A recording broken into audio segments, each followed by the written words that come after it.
I want to share with you perhaps one of the most shocking things that ever happened to me in my decade of recruiting. If you don't follow me, my name's Joel Algie. I've been in the recruitment space for coming up to a decade.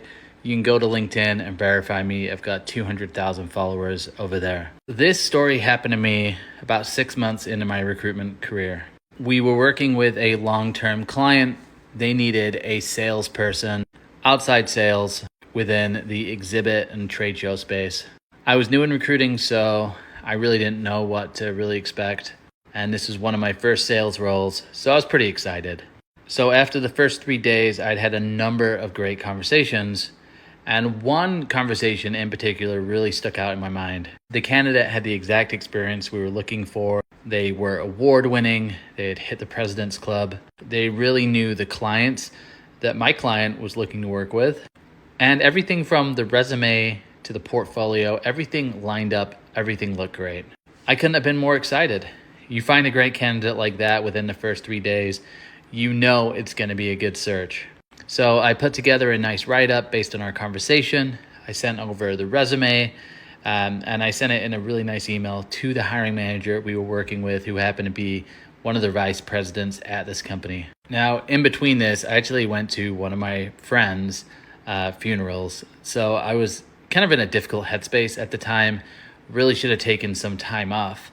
But that did not help with the response that I got from this vice president. So this is a leader at the company. Instead of giving me any feedback on the resume and any of the information I sent through, he sent me a link to a UCare page. And then underneath the link for the UCare page was a definition for a type of cancer, which included everything like life expectancy. So yeah, I hadn't been in recruiting for that long, but I knew that this was getting really weird. So I decided to click on the link, and what do I find? I find a picture of the candidate that I just submitted.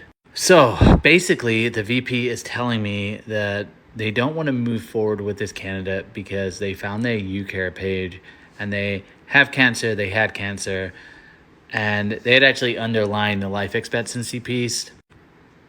And I think at that moment, I just realized that, there are people out there in leadership roles. I mean, this was a vice president.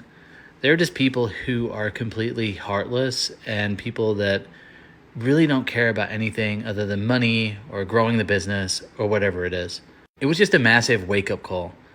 I mean, even though this was a client, somebody who has 20 years of experience, they were just acting really inappropriate and really, really immature.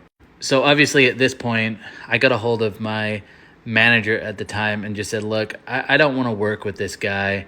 I explained the situation, explained what I was going through. And she was actually a cancer survivor herself. So she completely understood what I was saying and actually went to our CEO and basically said, hey, we don't want to work with this guy. If this is what this person is like they're going to share a UCare page and then underline the life expectancy of a candidate, this isn't somebody we even want to hire somebody for. We're not going to be happy when we place somebody working with this guy. Now, since then, I have run into all sorts of things. I've run into people who are just racist, people who are really small-minded, people who are just super judgmental, and sometimes people who are just really mean and unaccepting of other people. And I get it. Everybody has their own beliefs. Everybody has their own way of thinking. But when we're talking about jobs and work, you have to look past your personal preferences. So the reason I share this story is I know some of you are having a really tough job search, but I promise you, you don't want to work at every place. So when you get rejected, when somebody says, hey, this isn't a right fit for you, you need to look at that as a sign it's not actually a right fit for you.